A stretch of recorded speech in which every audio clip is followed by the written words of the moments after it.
पण मंत्र्यांच्या मागे 10-10, 15-15 गाड्या फिरतात, लोक आपली बघत बसतात, इकडून तिकडे मंत्री जातात. आता एक मंत्री गेला तर दुसरा मंत्री व्हायला तयार असतो. त्यामुळे मंत्र्यांच्या जीवितासाठी 5-5, 6-6 पोलिसांच्या गाड्या ठेवायची काही गरज नाही.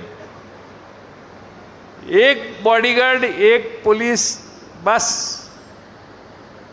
जर सगळ्याच पैशाची बचत करायची असेल, पेट्रोलची करायची असेल, अन्नधान्याची करायची असेल, तर स्वतः कृतीतून आणून, पंतप्रधानांनी देखील 2च गाड्यांवर ताफा आणलाय असा एक टीव्हीवर व्हिडिओ बघितला मी त्या दिवशी.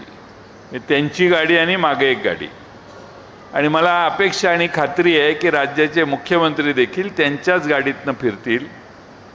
आता ते तर मोटरसायकलवर फिरायला लागलेत, त्यामुळे काय प्रश्नच नाही. त्यामुळे त्यांचं अनुकरण महाराष्ट्रातले दुसरे सगळेच मंत्री करतील आणि सगळं मंत्रिमंडळ मोटरसायकलवर येईल अशी अपेक्षा या निमित्तानं आपण, शेवटी आपली अपेक्षा व्यक्त करणं आपल्या हातात आहे, आपण काय करणार.